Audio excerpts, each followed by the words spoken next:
en partenariat avec Lidl. Sud Radio, les vraies voix qui font bouger la France. Christine Biet, Yves de Risbourg, les voix de l'emploi. 19h passé de 6 minutes sur Sud Radio en direct, c'est à nouveau les voix de l'emploi comme tous les mardis. Bonjour Christine Biet. Bonjour Yves de Risbourg. Bonjour à tous ceux qui nous écoutent et que l'on aura bien entendu pour certains au téléphone tout à l'heure au 0826 300 300 avec leurs questions sur leur avenir professionnel bien entendu. On en parlera bien sûr dans quelques instants avec On vous rappellera avec le bon poste, la bonne voie.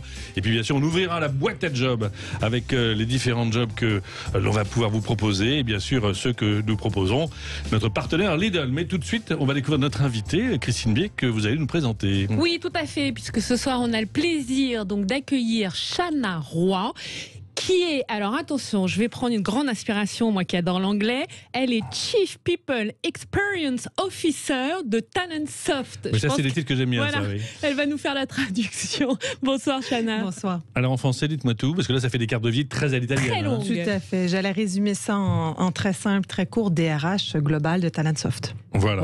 Et maintenant, vous allez tout nous dire, parce que vous savez que vous allez passer un entretien. Hein. En principe, c'est vous en tant que DRH, mais là, la DRH, c'est Christine Biet. Oui, donc expliquez-nous un peu quels sont les avantages donc, de Talentsoft, à qui vous vous adressez, combien vous avez de collaborateurs, dans combien de pays vous êtes présents, puisque je crois que c'est une entreprise qui a été fondée en 2007, hein, c'est ça ? Tout à fait. Voilà, donc vous allez nous expliquer un peu tout ce petit chemin parcouru par Talentsoft. Très bien. Donc oui, entreprise fondée en 2007 par 3 fondateurs français qui sont toujours au sein de l'entreprise. Aujourd'hui, 700 collaborateurs, 27 nationalités, présents dans 11 bureaux majoritairement en Europe et un bureau au Canada aussi. D'où vous venez peut-être, Oui. non ? Je viens du Canada, mais pas de Talentsoft Canada. Voilà, de petite Québec. origine, exactement. Et aujourd'hui, pour revenir à votre question, donc quels sont les avantages de Talentsoft ? C'est un peu les avantages d'une start-up avec l'agilité, la possibilité de créer et une taille qui commence à être plus importante où on structure un peu plus, on regarde un peu plus le projet moyen-long terme. Donc, il y a un peu le mix des deux entre peut-être la future éventuelle grande entreprise et la petite entreprise du début. Alors tout ça pour faire quoi ? Parce que pour l'instant, vous nous avez pas dit ce que vous faisiez chez Talentsoft. Oui, c'est une bonne question. En effet, qu'est-ce qu'on fait chez Talentsoft ? On met en place des plateformes RH pour les RH, comme moi, pour gérer les talents. Donc, ça passe par le recrutement, des plateformes de recrutement, des plateformes de formation, des plateformes de matching aussi, pour matcher un peu les opportunités, les jobs, les compétences, la performance, tous les cycles RH qu'on peut gérer en entreprise, en fait. Donc, c'est les outils favoris des RH, des managers et des collaborateurs. Donc, concrètement, vous êtes sous-traitant, si j'ose dire, de sociétés qui, au sein de leur RH, n'ont pas forcément les outils, les personnes pour pouvoir sourcer et trouver les nouveaux talents. C'est surtout pour la plateforme digitale. Donc, nous, on fournit le service digital des outils et ensuite, eux, en interne, avec leurs équipes, mettre en place tout le cycle et l'accompagnement avec l'équipe RH. D'accord, donc c'est vraiment axé sur les collaborateurs du début, peut-être pas jusqu'à la fin, mais parce qu'après les formations, il y a le suivi, etc.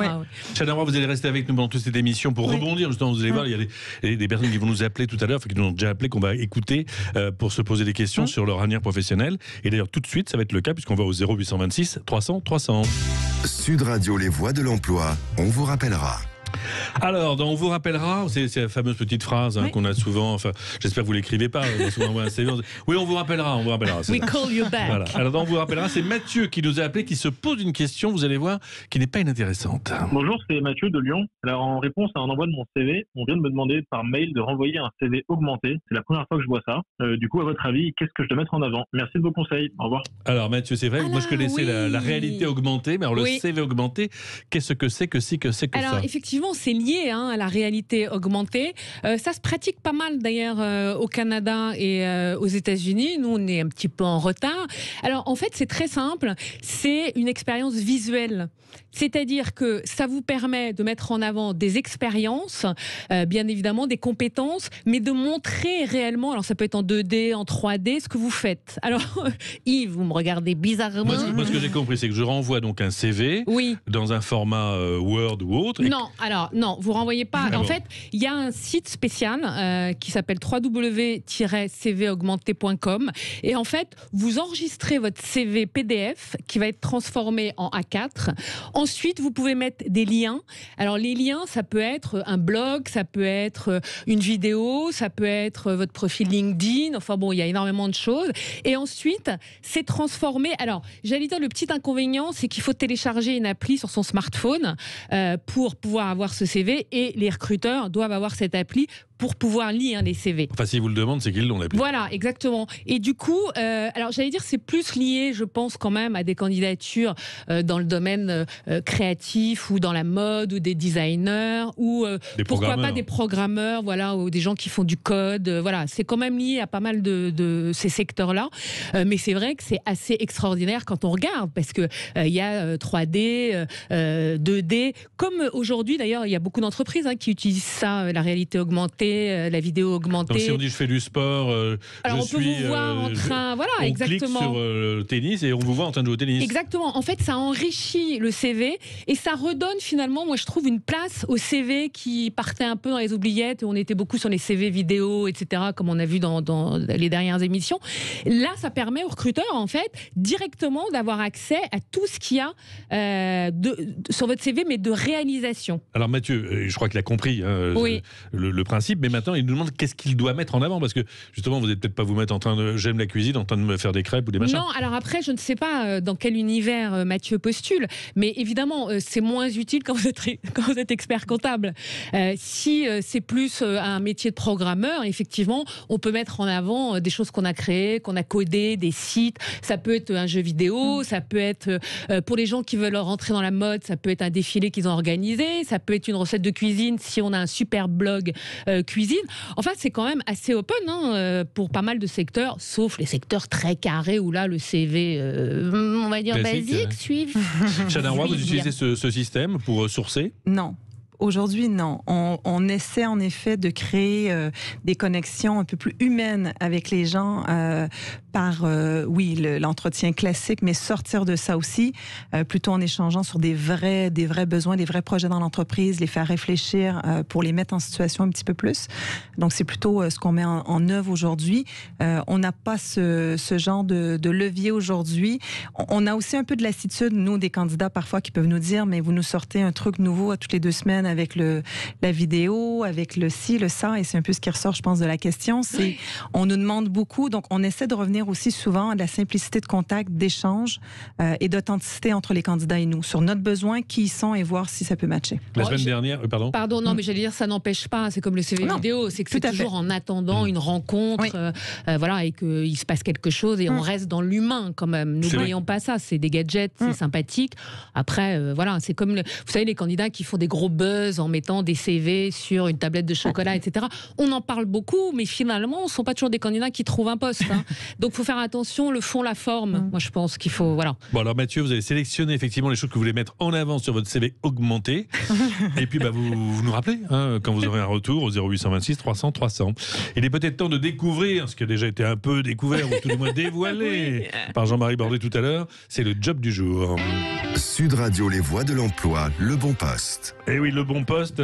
Alors, je peux le citer, c'est DPO, c'est le Data Protection Officer. Et c'est vrai que par rapport à l'émission que vous avez écoutée peut-être sur Sud Radio il y a quelques instants, on en a beaucoup parlé avec toutes ces histoires de piratage de données informatiques et autres. Complètement. Alors là, c'est un peu différent quand même de l'expert cybersécurité. C'est ce qu'on appelait avant le correspondant informatique et liberté. Alors, j'ai voulu parler de ce poste parce que, évidemment, pour Chana, pour Talentsoft, c'est extrêmement important. Et c'est un métier sur lequel on recrute beaucoup, parce que c'est obligatoire depuis 2018 dans certains secteurs. Et quand c'est pas obligatoire, on va dire que c'est fortement recommandé. Voilà, donc on a compris. Donc concrètement, en fait, c'est évidemment à l'ère du numérique, c'est quelqu'un qui va être affecté à une mission qui est primordiale. Ce que je disais, c'est d'assurer le respect de la protection des informations à caractère personnel, ce qu'on appelle le fameux RGPD, Règlement général sur la protection des données. Donc évidemment, ça concerne tout le monde aujourd'hui, et on l'a vu d'ailleurs avec l'appli Covid, où on avait dit ah oui, mais nos données, etc. etc. Alors encore plus quand on crée des viviers, par exemple, de futurs collaborateurs, de candidats pour les cabinets de recrutement, mais c'est aussi pour les groupes d'assurance, enfin, il y a énormément de postes aujourd'hui à pourvoir, parce qu'encore une fois, c'est quelque chose d'obligatoire, puisqu'il doit faire une mise en conformité avec la loi, émettre des préconisations et surtout alerter en cas d'irrégularité et gérer des risques et des incidents. Donc, pourquoi on recrute beaucoup et pourquoi c'est un poste très intéressant? Parce qu'en fait, aujourd'hui, il n'y a pas de formation encore et que c'est un statut un petit peu hybride entre les mathématiques et le droit. Donc, ce sont plutôt des gens à l'heure actuelle qui ont eu une formation ou de juristes dans les nouvelles technologies ou alors vraiment des ingénieurs justement en cybersécurité. Et en plus, c'est un poste assez rémunérateur puisqu'on est à plus de 3 500 €. Et encore une fois, aujourd'hui, il y a des milliers de postes à pourvoir chez notamment Bolloré Énergie, Bouygues, la Massif. Et en plus, parce que c'est souvent la question que vous me posez, Yves, vous ne me la posez pas ce soir, Ça gagne bien. non ça je l'ai dit, mais ils peuvent être en freelance, en CDD, en CDI, un peu en pompier de service, en expert qui arrive, voilà. Mais je pense que effectivement, Chana, j'imagine que vous avez ce type de fonction chez vous. Pas le choix pour l'interne et pour aussi les outils qu'on met en œuvre pour les autres entreprises. Donc on doit assurer et montrer patte blanche sur la mise en respect des RGPD. Donc c'est en effet un mix pour chez nous entre le légal et une équipe qui est plutôt autour de la cybersécurité, mais c'est un sujet clé et stratégique pour toutes les entreprises en ce moment. Alors vous qui avez une culture américano-française, si j'ose dire, c'est vrai qu'en France, avec la CNIL, on a quand même été un des premiers pays au monde à se super protéger, si j'ose dire, sur les données informatiques. Oui. Tout à fait. Donc aujourd'hui, on applique au niveau mondial des choses qui ont été un peu insufflées par un esprit français, si j'ose dire. Oui, je pense que... oui. Pour parler vrai, parce que ceux de radio parlons vrai, oui, je pense que c'est vrai. Après, je pense que les autres pays aussi regardaient, en parlaient différemment et dans des termes différents, mais je pense que c'est quelque chose qui est regardé depuis des années et qui ressort un peu plus avec toute la digitalisation et la propriété des données. Donc oui, la France a fait son bout de chemin. J'oserais aussi dire que les autres pays, je pense, l'ont fait aussi. Donc, c'est quand même aussi un peu la France qui taquine un peu les GAFA sur les problématiques liées à la sécurité informatique et puis de tous les comptes qu'on peut avoir sur différents sites. Bon, on a vu que le Data Protection Officer, c'est pas un job de l'avenir, c'est un job d'aujourd'hui. Ah oui, vraiment. Et je vous dis, il y a des milliers de postes à pourvoir. On va retourner du côté du 0826 300 300 sur Sud Radio alors qu'il est déjà 19h passé de 18 minutes. Sud Radio, les voix de l'emploi, la bonne voix. La bonne voix, celle qui se pose une question sur son avenir, eh bien c'est Elisabeth. Bonjour, c'est Elisabeth de Créteil. Je travaille depuis 15 ans dans les ressources humaines et j'aimerais bouger. Actuellement, je vois beaucoup d'annonces pour recruter des managers de transition. Vous pensez que ce serait une bonne reconversion? Qu'en pensez-vous? Merci. On va le demander à Chana et bien sûr à Christine. Alors, reconversion, je ne le dirais pas comme ça, parce que finalement, en plus dans ce domaine-là, c'est vrai que ce sont des fonctions très recherchées. Alors, j'explique quand même, parce qu'on mélange Qu'est-ce qu'un manager souvent, de transition? Oui, parce qu'on mélange souvent avec les consultants, etc. Et encore une fois, il y a le avant et il y a le maintenant. C'est-à-dire qu'avant, le manager de transition, c'était un peu comme la personne, vous savez, en fin de droit qui devenait consultant. Donc, nous, on traduisait un peu en se disant, bon, c'est un peu fin de droit, il va falloir retourner travailler. Et là, en fait, avant, c'était vraiment un expert, mais très pompier de service, qu'on appelait dans l'urgence, et il faisait une mission, voilà. Et c'était beaucoup, c'est toujours d'ailleurs dans tout ce qui est ressources humaines, effectivement, et même les départements des ressources humaines n'aimaient pas trop dire qu'ils faisaient appel à ces gens-là, c'était un peu sous le manteau, hein. C'était un peu fin de carrière, un peu accident de vie, alors on faisait appel à ces gens-là pour quelques semaines. Aujourd'hui, c'est plus du tout le cas, c'est vraiment un accompagnateur pour effectuer une transformation. Ils sont très très demandés et d'ailleurs ils appartiennent complètement à la boîte à outils, j'allais dire, du département des ressources humaines, puisque aujourd'hui on les emploie dans tout ce qui est informatique, tout ce qui est santé, enfin voilà. Et en fait ça répond à un besoin, c'est quand il y a une vraie urgence et qu'on peut pas trouver quelqu'un en interne, on demande effectivement un manager de transition. Alors, reconversion, c'est pour ça qu'il faut faire attention, parce que ce sont quand même plutôt des profils d'entrepreneurs, plutôt des profils seniors, mais je m'explique, seniors professionnellement, c'est-à-dire 10 à 15 ans d'expérience, pour avoir une vision à 360 et pouvoir s'adapter très vite, et surtout, c'est vraiment la qualité suprême, se faire accepter. Parce que ça peut être pour un problème de restructuration, de lancement de filiales, pour un plan de licenciement, enfin, il y a beaucoup de choses. Et ce qu'il faut savoir, il y a deux choses qui vont interpeller les éditeurs, c'est que, ce sont des missions qui peuvent aller de 2 mois à plus de 2 ans, et que c'est extrêmement bien rémunéré, puisqu'on est de 6 000 à 11 000 euros par mois.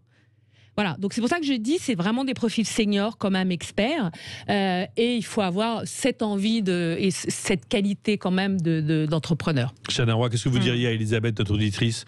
C'est quand on a passé 15 ans dans les RH, devenir manager de transition, pour vous, c'est intellectuellement intéressant. Ouais, très intéressant, mais en effet, pour moi, c'est pas une reconversion. C'est vraiment la suite. La suite et la mise, je dirais, la mise en place de tout son savoir au service de d'autres. Donc, comme vous l'avez partagé, pour moi, ça peut être une super continuité du parcours avec des vrais avantages financiers. Et c'est vrai, on en a besoin. Et la crise, le contexte sanitaire a fait ressortir aussi dans certaines équipes, on a besoin de cette seniorité, de ce pas de recul, des gens qui ont expérimenté, qui ont vu les choses, qui savent aussi parler aux dirigeants, puisque c'est pas toujours facile pour tous les RH, mais ça implique aussi beaucoup de courage, poser les choses, arriver de manière objective et être robuste dans son approche. Donc, c'est selon le profil RH et le parcours, je pense que ça peut dessiner la suite aussi par rapport à la mission de transition éventuelle. Ce qui est intéressant aussi, c'est qu'après avoir passé 15 ans peut-être au même poste dans une entreprise de bâtiment, par exemple, tout à coup on se retrouve avec des entreprises qui n'ont rien à voir. On peut être dans l'électronique, on peut être dans l'hôtellerie, on peut être dans... Donc c'est intellectuellement, pour le métier, intellectuellement. Il y a un véritable intérêt. Et ça peut permettre de découvrir justement un autre secteur qui peut-être nous amènera, parce que parfois les managers de transition, on les recrute aussi, voilà, parfois il y a un coup de cœur et on les recrute, ou sinon continuer sa découverte et accompagner d'autres entreprises. Voilà, écoutez, Elisabeth, je pense que... Oui, c'est vraiment intéressant parce qu'il y a énormément de cabinets qui se sont montés et qui recrutent des managers de transition, donc il faut aller regarder parce et effectivement on peut à un moment donné être embauché ou être nommé directeur général d'une filiale, voilà, donc c'est extrêmement intéressant et très bien rémunéré. Donc vous l'avez compris, Elisabeth, on ne peut que vous encourager. 19h23 sur Sud Radio, il est temps d'ouvrir avec notre partenaire Lidl la boîte à job. Sud Radio, les voix de l'emploi, la boîte à job.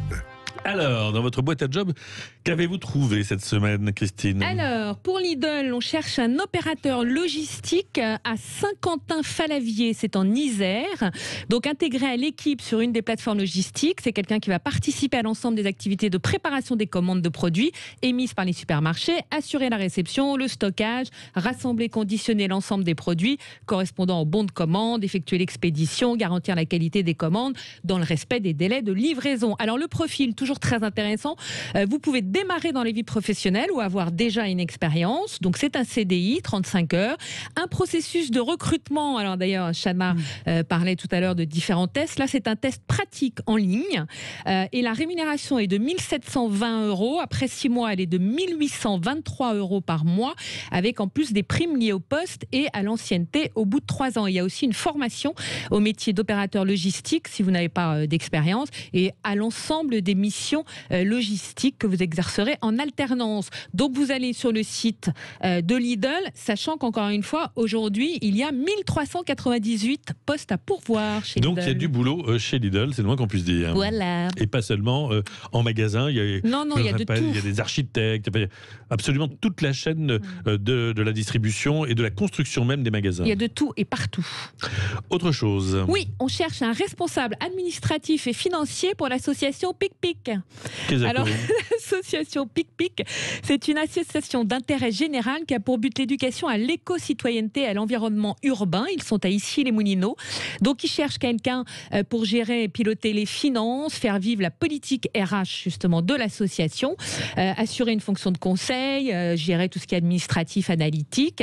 Il faut un bac+2 ou 3 en comptabilité et gestion. La rémunération est de plus de 2 900 € et vous trouvez ça sur mon petit site que j'aime bien qui s'appelle fuyonsladéfense.com.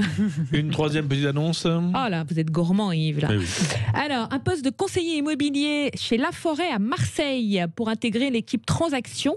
Et là, il y a une phase d'apprentissage aux méthodes et process Laforêt et ensuite prospecter une clientèle de propriétaires, faire des estimations des biens, signer les mandats. Donc des projets de vie, on accompagne des familles ou pas, ou des couples, des célibataires.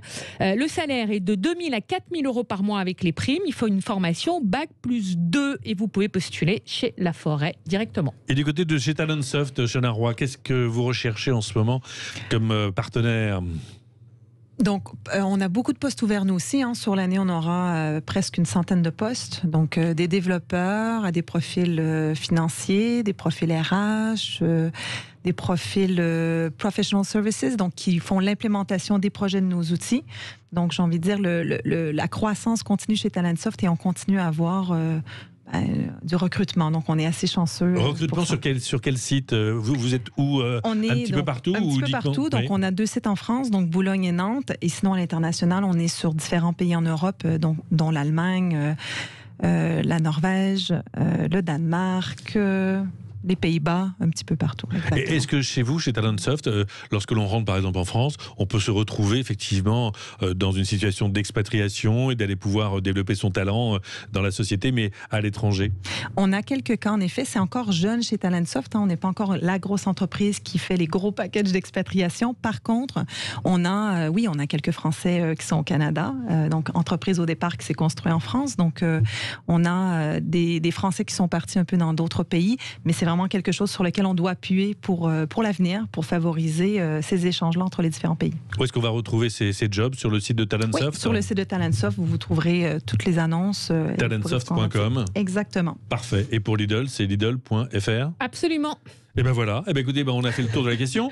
Merci à vous. Merci Chana Roy d'avoir été avec nous durant ces voies de l'emploi de ce 16 février. 16 février, tiens, ça me dit quelque chose. Le 14, c'est la Saint-Valentin. Le 16, c'est l'anniversaire de Jamel. De notre réalisateur. Bon, alors cette année, j'achèterai les bougies. Pour moi, il vaut mieux acheter le gâteau parce qu'il y a plus cher de bougies.